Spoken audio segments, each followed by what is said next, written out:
That is awful. That is unbelievably awful. Is there any justification for having a concrete wall like that in this area? Not only is there no justification, I think it's verging on criminal to have it there. Possibly he might have actually turned off the wrong engine. 일간 소울 영어입니다. I've talked to a pilot this morning who even flew in Korea the 737-800 himself for a decade, and he said he had 2 bird strikes in Korea and not even the engines failed afterwards. So it's definitely not something that makes a plane doomed if a bird strike hits. They could have simply pressed the wrong buttons in such a moment. Possibly he might have actually turned off the wrong engine and turned off the good engine, and so he'd be left with no engines at all. So that is only one theory. It is quite possible. Well, I'm pretty shocked, actually, because whatever happened to the airplane, which meant that the pilot couldn't get the flaps and gear down for the landing, was not actually what caused the death of the passengers. The passengers were killed by hitting a solid structure just over the end of the runway, where a solid structure should not be. Those antennae are normally just stuck in the ground and they're collapsible, so that if you go over the end of the runway, the antennae collapse and don't cause the aircraft any damage.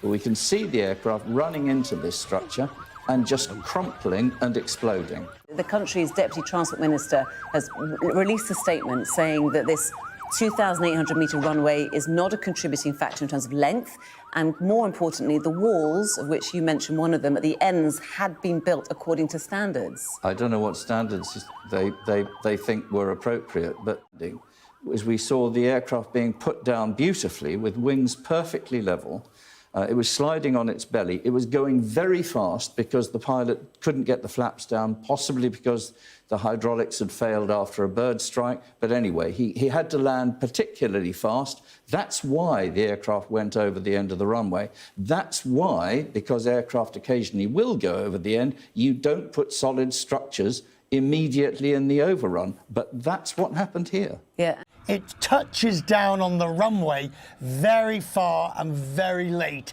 into the runway. Therefore, we can say that whatever the pilots were grappling with was in extremis.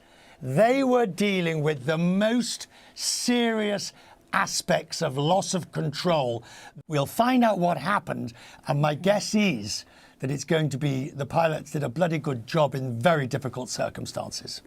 Yeah. I mean, Boeing has had a rough year with the plug that blew out of the other jet at the beginning of the year. But this model airplane is considered really safe.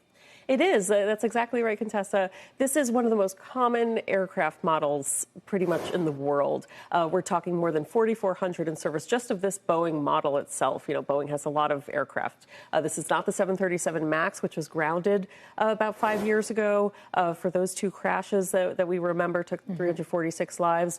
This is essentially kind of like the Toyota Camry of aircraft. I'm unfamiliar with the practice of putting a barrier that thick at the end of a runway. This is a long runway, but by the same token, you always have to consider somebody may run off the end of it, as happened here. Would we find something like this, a barrier of this type here at American airports? I'm not familiar with any American airport that has this kind of barrier, that unyielding barrier of concrete. It appeared that this flight was completely and utterly normal up until the very last seconds, and then it came apart in a very horrifying fashion. The status of the engines, and were both engines producing power after the event? The fact that they were able to get the flaps retracted tells me that they did have power.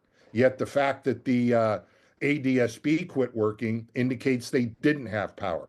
A lot of contradictions right now. But the flight data recorder will be able to resolve those contradictions, and we'll get a picture of what occurred. 구독과 좋아요 눌러주세요.